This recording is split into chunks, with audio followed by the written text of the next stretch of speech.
Welcome to the Health Fix Podcast, where health junkies get their weekly fix of tips, tools, and techniques to have limitless energy, sharp minds, and fit physiques for life.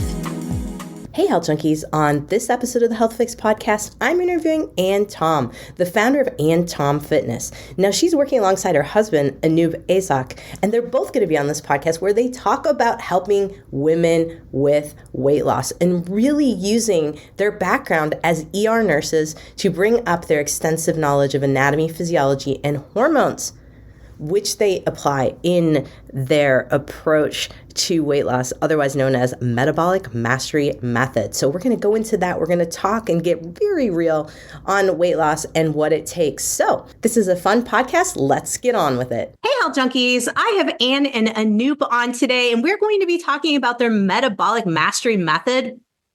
Some other things too, like, weight loss and getting our bodies in shape and feeling good about ourselves, because isn't that the ultimate goal here? So, Ann and Anoop, welcome to the Health Fix Podcast. Thank you so much for having us. Yeah. Well, I'm excited to chat because, of course, this podcast is going to be coming out in the beginning of the year when folks are all kind of thinking like, is this the year? I'm not even going to go there on resolutions. I'm just going to be like, is this the year that I get my body in shape? Is this the year that by my birthday, I have X, Y, or Z going on? And so it's timely. And of course, with any podcast, I always start out asking folks, how did you all get into deciding that metabolism, helping folks lose weight, was your jam? Sure. Is it okay if I give you like a little bit of a background? Because Absolutely. Yeah, sure. Okay. So, we started this when amidst of COVID, when everything was shutting down. That's when we actually started this method to help more people, because we felt like that is the time period then that most people needed more help when it comes to their health and fitness than ever. So one of the reasons why we started. But another thing would be is that I like to take you back like 12 years or 15 years, like before. Like in past, in early in time. I vividly remember like this one night, I went to bed so hungry, right? Thinking that, it's just a 12-hour fast, right? I can break it the next day for the breakfast. And waking up, I realized it was an unintended 18-hour fast. I was like, shoot, I thought I can eat my breakfast, but I have to wait until lunch. And I was living with my mom at that time period, and she cooks the most amazing South Indian food, and no one can say no to it, right? So I was like really anticipating to eat that beautiful lunch that she cooks on a daily. But at lunch, I cried, not because of the joy, that I get to eat all this food, but because my stomach really hurt. One thing I want to tell you that is that this was the third time I was visiting the emergency department for gastritis flare-up. And just keep this in mind that I was only 20 years at that point, right? And my doctor came in and said, you know what, Ann, this has been going on for such a long time, and now it's not a gastritis anymore. It has developed into an ulcer. And at that point, I didn't really know what this ulcer was, right? But it felt like a word like ulcer. Oh, that sounds gross, like, right? I was so scared and like frozen. I can even feel that in my nerves at this moment, right? I questioned myself, what have I done to myself all these years, right? I couldn't really believe like I was doing this to myself. And 2 months later, he put me on pantoprazole. So if anyone doesn't know what pantoprazole is, it is like another ulcer medication. I really felt better because, you're on medication right now, right? But I went into the ER again, not for asthma flare-up this time, but this time around it was for, gastritis flare-up. This was for an asthma flare-up this time around. So my doctor was like, hey, Ann, you're back again. What's going on? We've been looking to do your lung capacity test for the past few months, and we have the reports now, and you have a very terrible lung capacity at 22 years old. Okay. Because, one thing I want to tell you is that I was so inactive at that point, and I was also starving myself to death by not eating any food because I was constantly worried about me getting fat. Right? Because we have this societal pressure of having a tummy that should look like a flat cardboard board, right? Or we always compare ourselves to these beautiful models that we see on Instagram and internet. So I was really wanting to have that kind of a tummy. So the only thing I could do to myself to get there was actually starving myself to death. So another thing was that I really remember this, like climbing stairs was a big task for me. I could not like run up the stairs, like a 20-year-old can, right? I always felt like an 80-year-old. Even I was looking like a 20-year-old. I'm giggling at this moment, but that time was really not something that I, wanted at that point in my life. And I was a dancer. I could not dance anymore because of my bad lung capacity, and I passed out during one of the performances Oh, on wow. stage. On stage, and the doctor said, you cannot do a lot of activity at this moment. You really need to improve your cardiovascular capacity if you want to do something like this. And I remember going back home that day, looking at my reflection in the mirror and thinking, who is this person? I cannot really look at her anymore. She looks so frail. She looks not confident. I really felt like I can't even ever date a man ever, right? Like no one wants to date me ever. One of the reasons why I thought Jannine was also because I was diagnosed with PCOS, which is Mm. polycystic ovarian syndrome, and I had multiple cysts on my ovaries. They called it chocolate cyst or whatever. The only chocolate I know is that the chocolate that you eat, right? So I had these chocolate cysts, and the doctor said, and conceiving is not something that you can think of. Okay. You need to go on birth control pills, all those hormonal things and stuff like that. So I really felt like my heart was so pounding when the doctor said these words. And like, it was literally a very bad experience. I don't even want to talk about it. It's really making me nauseous at this point, like really going back and thinking about the things that I felt back then. Fast forward 12 years, I met this amazing guy sitting right next to me at the moment. He was really eager to date me, but I didn't really feel worthy. I felt not confident. I felt I am not worthy to date a man because, who wants to date someone who cannot give them kids? Right. And I looked and felt terrible. The funny part, though, is Jannine, is that he also felt the same about himself. He was a really thin man. So he had a lot of body image issues as well. So we were both in this together. So at that point, we were both nurses. So we worked in the emergency department, and we have a health record working for over 10 years in the ER and critical care units. We had a fairly great understanding of human physiology and how everything works, but that was not really enough for the weight loss perspective, right? Because all we knew is eat less, exercise more, you lose weight. Right. Right. That was a strategy we were using. And we did a lot of trial and errors and things like that. And finally, we decided to let's go get certified. Let's really, jump into this, dive deep, and figure out what exactly is keeping us stuck. So we went ahead and got certified as nutritionists, as trainers and hormonal experts. I'm on my way to getting certified as holistic hormonal health practitioner because I'm really passionate about that at this point. And then we discovered this metabolic mastery method, what we call right now. And it's a way where you can technically eat whatever you want, right? And lose weight at the same time. Right. Today, we are happily married. We have two beautiful kids, which once doctor said I could never have. Just imagine like learning to eat food guilt free, right? Breaking free from that reward punishment cycle that we put ourselves into.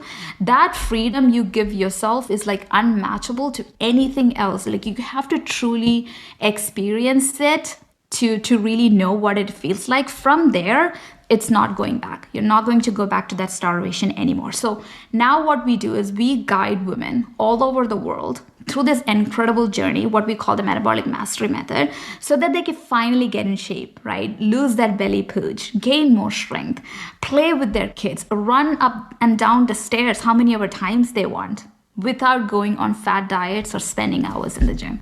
So that's what got us started to start this coaching. So, so incredible. So incredible.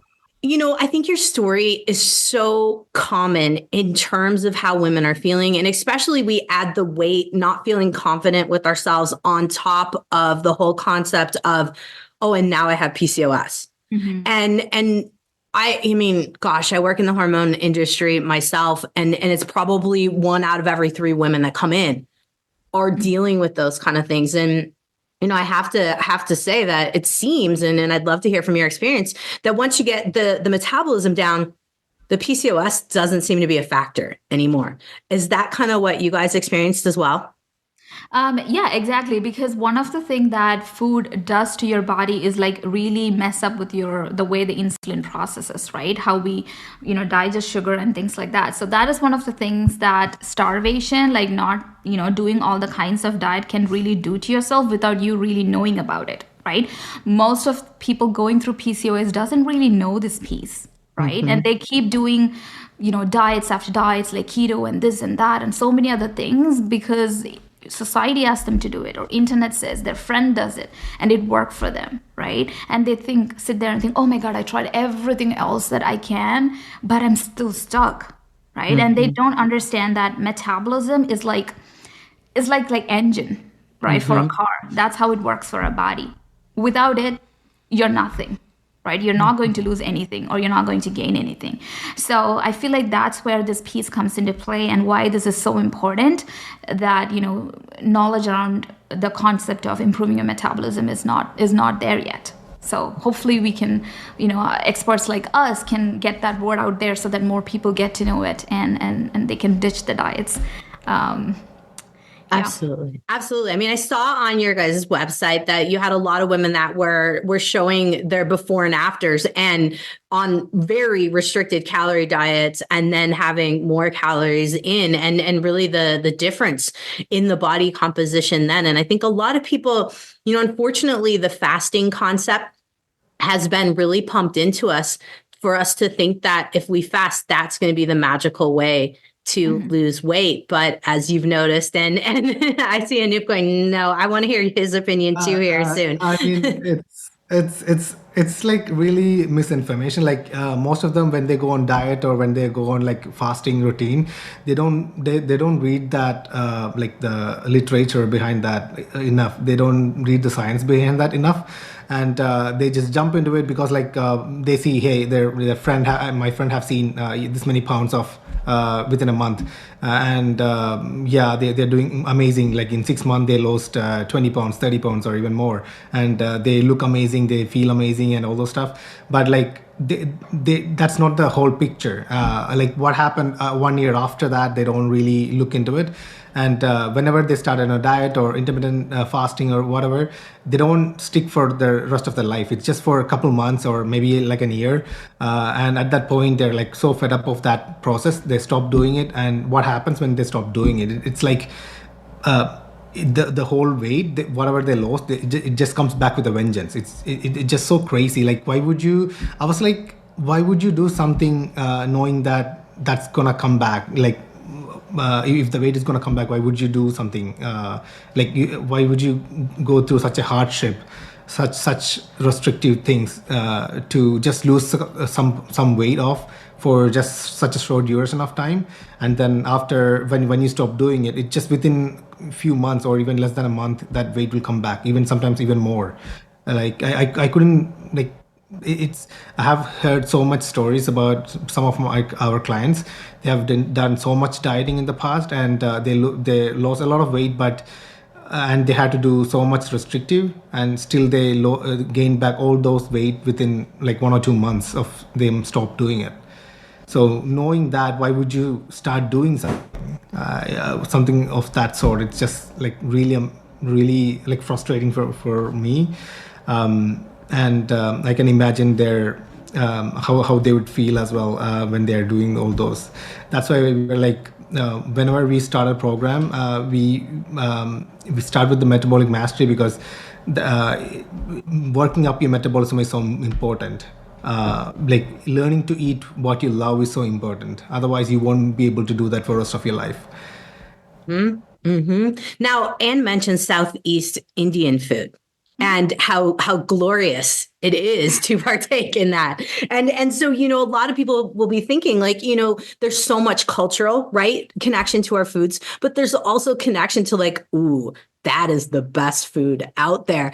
And a lot of people, if we restrict from that, it tends to lead us towards, when we get it right, Thanksgiving, holidays, birthdays, we binge. And then sometimes that just keeps going. So a lot of people might be thinking, okay, Anne and Anoop, you say I can eat whatever I want and I don't have to restrict. What do I need to learn about myself? What's the catch here to help me to be able to eat delicious Southeast Indian food or any type of food like pizzas and burgers that I love, but not end up back in a cycle of, okay, today was my quote cheat day and tomorrow it's back to starving myself. Give us the story.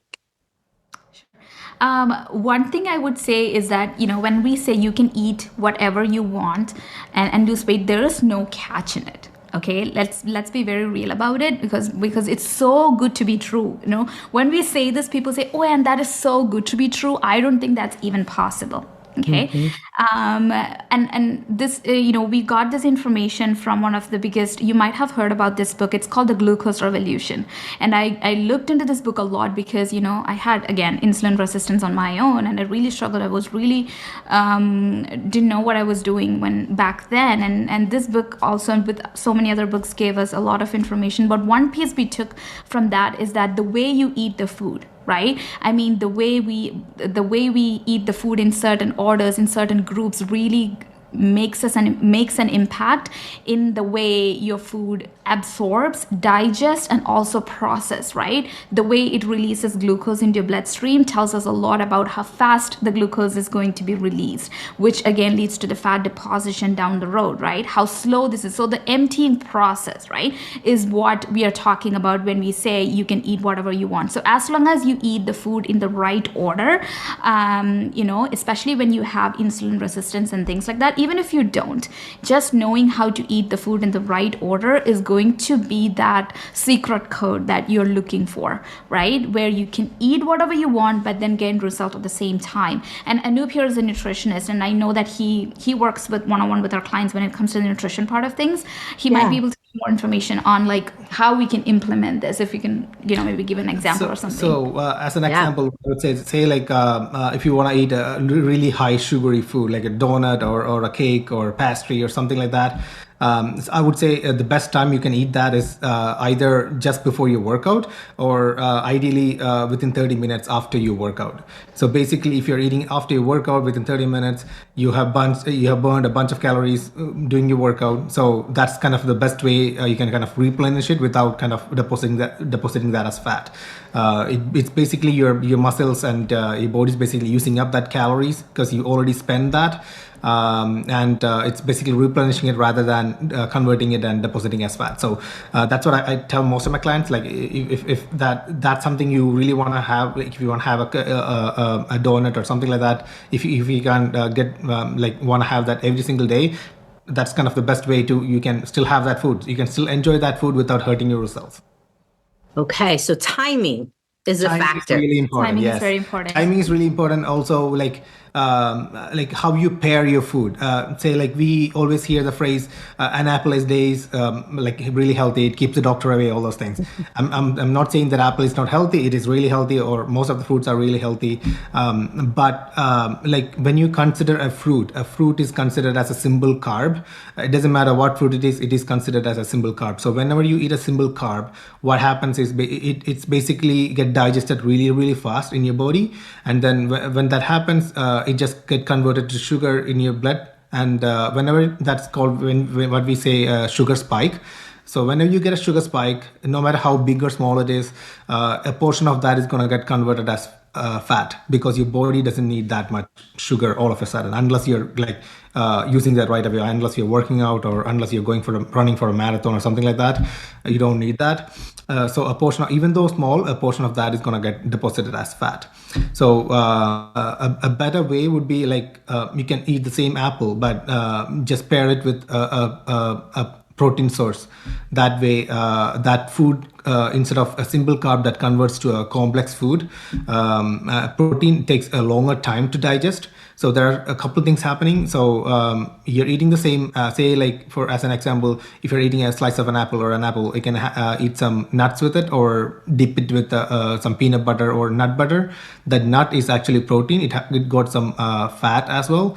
And when you're eating that, first thing is it's more satiating. So you're going to feel more fuller and so you won't feel hungry or cravings after. And another thing is that about that sugar spike, because it takes longer time for that food to digest, you're not going to get as heavy as a sugar spike compared to eating just that apple. So basically you're eating same food or even more food, but without getting that sugar spike and without getting that fat deposition. Gotcha. So we're pairing things, which, makes perfect sense. Back in the day when I would do a lot of nutrition counseling, it was always like, I'd always have my little demo where I was like, you got your fruit here and you got like your other thing here. They have to go together. They can't be left alone. Makes sense. And I think, unfortunately, a lot of people are grabbing like a banana on the way out to work, right? And they're drinking their coffee with their banana, as they're driving into work. And, that kind of stuff is easily a thing. Or I think for a lot of women, we're on the go and skipping things. So we're just grabbing something. And unfortunately, maybe you guys can speak a little to this. A lot of moms will tend to grab whatever their kids didn't eat. Right. So the leftovers of the things there. Do you guys work with that often? Do you talk about the little snacks and things that can be problematic? Yeah, like I see that most of the women, especially when they're working, they don't get time to eat breakfast. And either it's like you said, it's usually a banana or whatever they can grab and a coffee. That's what, and they eat it while driving or in the car. Basically, when you're considering it's a coffee and a banana, that's both simple carb, both just sugar basically. So you even though you're not eating much food, a portion of that is again depositing as fat. So what I usually tell them is that like same thing, like have a sandwich if possible. Like it just takes a couple minutes to make, and you can munch it when you're driving or on the go. That's pretty easy to make and easy to eat. Otherwise, even if you don't have time for that, what I would say is like have a mason jar full of nuts, a mixed bag of nuts in your car or at your workplace or in a Ziploc bag. That's just so easy. It's there. It doesn't get spoiled. It's just easy and easy to grab and eat. It keeps you more fuller. It doesn't give you that fat deposition that's going to happen. And it like when you're considering if most of them skip breakfast because they don't have time. Mm-hmm. But like breakfast is one of the important meal of the day because it is supposed to give you the energy for the rest of the day. And like I say like 70% of the women that works with us usually skip their breakfast mainly because they don't have time. And I'm like, how much time do you really need to make a breakfast that like maybe wake up 5 minutes early and make a toast with some peanut butter or like a scrambled egg or something like that. It just takes like 5 minutes. And even if you don't have that time, you can, most of the time, these foods, you can make it a night before and then heat it up in the morning and eat. And that was like a peanut butter sandwich is so good that like basically that's 2 slices and some peanut butter on it. That would be closer to 350 calories. That's pretty more than enough for most of the people. And you can just have it like pack it and eat it while at work or in your car. It's just that easy. You can even make it in a batch if you don't really have that time. And that's a really good breakfast rather than skipping a breakfast.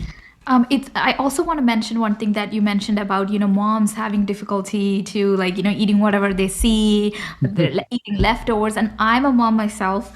I have a 3-year-old. I also have a 10-month-old. So it's really difficult if you ask me to really stay fit and all that when you have 2 kids. Yes, all the time. It is easy for me to grab an Oreo cookie than making a peanut butter sandwich for myself or making a smoothie for myself. It's a little bit of extra work. But what I would say, Jannine, is that if you really want to reach your goals, you have to be intentional sometimes, right? Mm-hmm. You can always not ignore the fact that, I'm a mom right now. I have my kids. I have snacks. I have everything.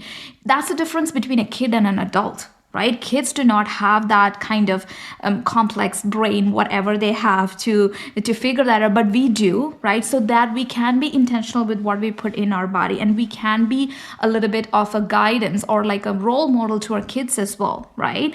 To show them that so that they can be healthy when they grow up. So if there are any moms that is listening to this podcast, the biggest tip I have for you is being intentional. Prepare yourself. Just take 5 minutes at the end of the day to really think, what are you going to eat tomorrow. If snacking is a big issue for you, how can you prepare yourself? Maybe put some nuts in a Ziploc bag or something and throw it in your car, throw it in your purse, right? Make it available, make it so easy that you cannot really pass it.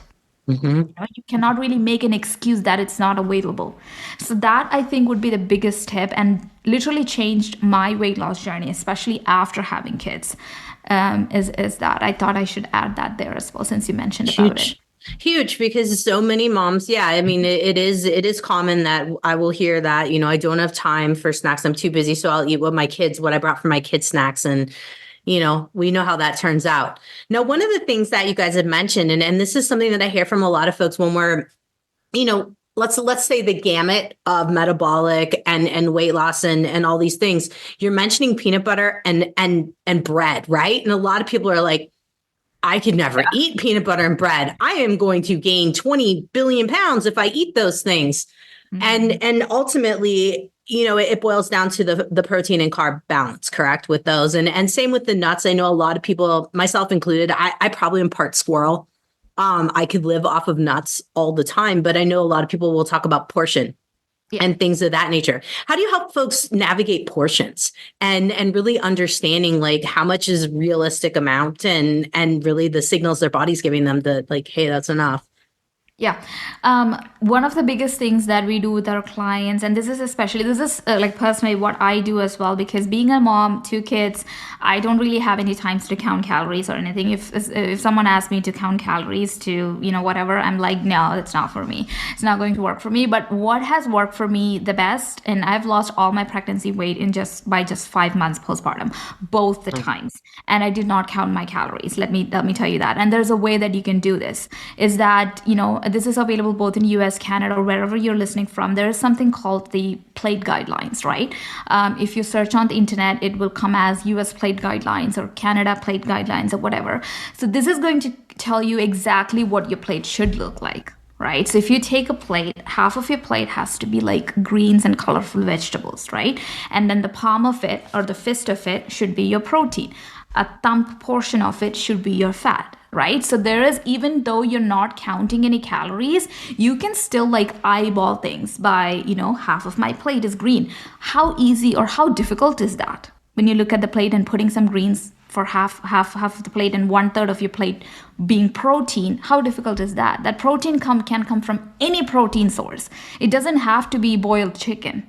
Right? It can be like anything. You can put whatever seasonings you want in it. The thing is that like you're really pairing that with, things that are going to take time to digest. So it doesn't matter how hard you season or how light you season, the calories that comes from the seasoning is not going to really make or break anything. I'm a South Indian, so I like my food to be like spice heavy. Like I love it that way. I don't like bland food. Right? And this is what I do. As long as you follow the regular plate guidelines, and it's pretty simple. It's very simple. Do not overcomplicate it, guys. It's not required. Okay. If cannot really count calories and things like that, just follow the plate guidelines. That's it. That's all you need. At least that would be a starting point for you. Right? And then when you feel like, okay, I'm more consistent with this right now. Okay, let me start with maybe a little bit of calorie counting to really see where am I at, when you're a little bit more serious about your weight loss goals. But if just the calorie counting part and really thinking the portion control part is stopping you from taking that first initial step, you don't have to feel scared, right? Because you can always start with the minimal thing, like a thumb size of fat. Right, 1/3 of protein, half a plate of green vegetables. It can be a mix of green and colorful vegetables, if that makes sense. Easy. I mean, easy to do. And I think for a lot of people, we kind of have seen these things over time. I think where we end up, and I think this is unfortunately possibly cultural, we come to just not trust ourselves with food anymore. Do you find that? Do you find you guys do a lot of coaching around food trust, as I call it? Oh, yes. It's, It's like most of them, they're like really scared of food and like they're mostly really scared of carbs. And they're like, some of them, they don't really want to eat carbs. And then they start on like keto diet. Keto diet is like one of the favorites that most of the people go. because like they're really scared of carbs. So basically, it's like really low carb with a little bit of protein and a lot more of fat. And once they start doing it, they see fat loss happening like really, really fast. But again, that's kind of a diet that you're following. And I really hate following a diet, because like main thing, you're not going to do it for the rest of your life. Whenever you start doing something, just think about, are you going to do this for the rest of your life? Are you comfortable doing that? And if your answer is no, just don't start doing it. Because like if that diet doesn't let you eat your food, most of the time you're not gonna continue that forever. And that's the main problem with it. And if you're reading more into keto diet, like most of the literature would tell you not to do it for more than 6 months, because of the high fat content. It has implications on your liver, because liver is the organ that should be processing all that fat, and then you end up getting fatty liver and all liver problems. So the actual literature itself will tell you not to follow keto diet for more than 6 months. So what happens after 6 months? All those is going to just come back. So like try and learn a way that to eat your own food, so that you can basically continue that for the rest of your life. So you're not going to gain back all that weight you're going to lose. That's why we were like so much started with the metabolic mastery and our method. It's like when you go on certain diets, you can even lose like 10-20 pounds a month, but like first of all, that's not healthy. Science will tell you like if you're losing more than 2 pounds a week, that's not actually healthy. First of all, it can be like water weight, or it can be actual fat. But if you're losing actual fat more than 2 pounds a week, that's not considered healthy. So if you're going the right way, it can be a little bit slow, where you're losing only 1 or 2 pounds a week, but that's sustainable. You're like throughout the coaching, that's going to be consistent. It can fluctuate even, but you're not going to gain back all that weight you lose. So that's the important thing. And for me, that's everything, because like we are putting so much work into it, and if you're gaining back, that doesn't make any sense. Yeah. Sadly, that's what we see, unfortunately, over and over again in a lot of yo-yo type of dieting. So one of the things that of course, folks are going to ask me, and I get asked all the time. I shouldn't even say they're going to. It always happens. Is okay. So I want pizza. How do I get my pizza to look like that plate? How do I make those things happen? What do I do about a burger? How do I make the burger fit the plate that I was training myself to think about? What do you guys tell folks when you're looking at those kind of situations? I have a hack here. Like, this is what we personally use every time we eat pizza or before attending events and parties and and things like that. Like, if you cannot really avoid, and you cannot really do this every day, okay, this is just a hack, meaning you can only do this on occasions that you feel like you don't want to feel left out, right? Super Bowl Sunday, you want to eat whatever with your friends, right? Or Christmas, New Year's, and birthday parties and things like that. You can certainly use this hack, or you can also mimic this hack on a daily basis, which I will talk about here in a second. But one thing I want you guys to do, if you really want to eat that pizza and want to be included in that events and things like that, is take some form of fiber before you eat that pizza. Okay, these are going to do a few things here, because fiber is really filling, right? It's so satiating, and without eating fiber, you might be able to eat 4 or 5 slices of pizza. But if you take that fiber in fast, it's acting as like a cushion, right? And anything that is going to fall on top of that cushion is going to be delayed. The absorption is going to be delayed, meaning everything is going to be sitting here. So you don't feel like eating more than two slices of pizza, meaning you're taking in less calories compared to what you would have done eating entire plate of pizza or entire packet of pizza, right? So if you look at it in terms of the plate guidelines I talked about before, what is the half of the plate that we talked about, which contains vegetables, right? The green leafy vegetables and the colored vegetables. All of those are fiber. Those are fiber dominant. So that is what we are trying to mimic here by taking some kind of, this could be like a fiber supplement that you get over the counter or whatever, or this can be actually like eating like maybe a handful of salad or something just before you eat that heavy meal or attending that event. This is like one hack that is like bulletproof, that we use all the time, that will not make us gain that 2 pounds. I don't know if you have heard this phrase. Oh my God, I went attend an event yesterday and this morning I gained like 3 pounds. What's going on? Right? Yep. That's all because of the trendy salt and things like that is present in the food that you're consuming. So what taking that fiber does is that kind of dilutes it, right? It acts as a cushion so that you're not freaking out yourself the next day, waking up to a 3-pound weight gain, right? And the second thing is that it is slowing down the absorption, the gastric emptying, which will again decreases the amount of fat deposition in your body. So this is like one hack, and I hope this was helpful. Just to add on that, so when you're having fiber first, when you're having fiber and then eating that pizza, so what happens is, remember I talked about that sugar spike.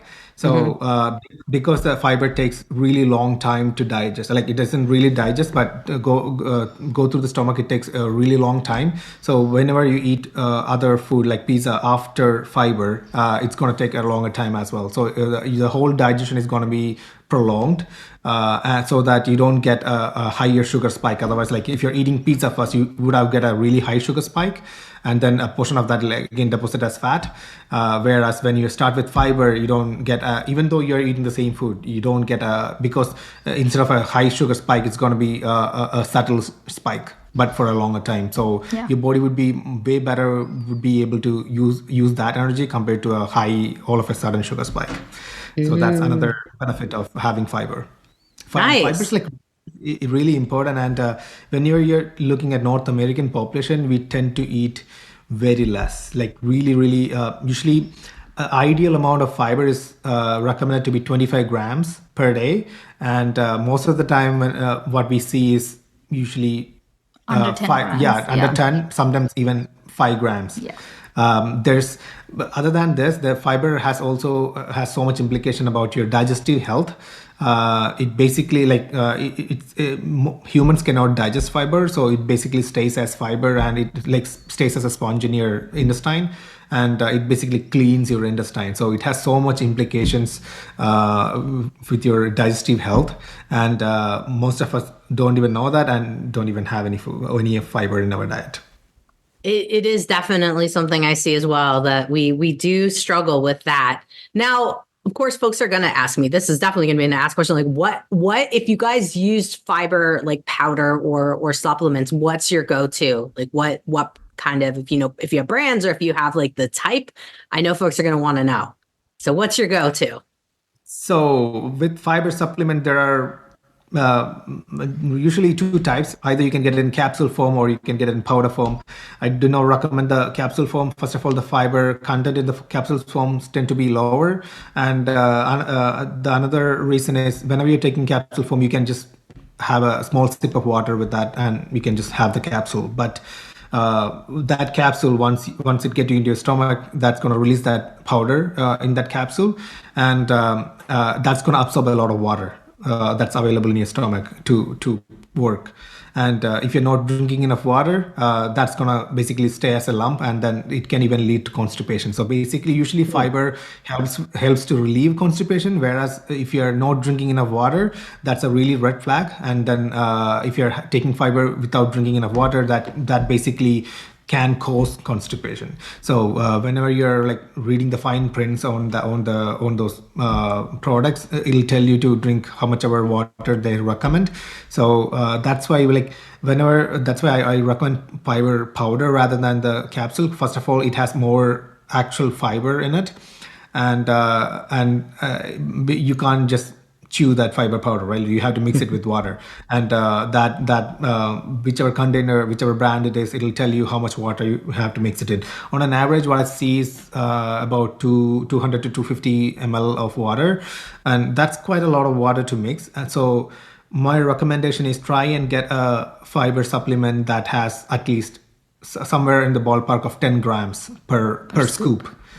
Or per serving. So the catch is 10 grams is an ideal number to have. And if it's less than 10 grams, say like 5 grams or even less than 5 grams, some product it's like could be like really cheap, but it can be less than 5 grams.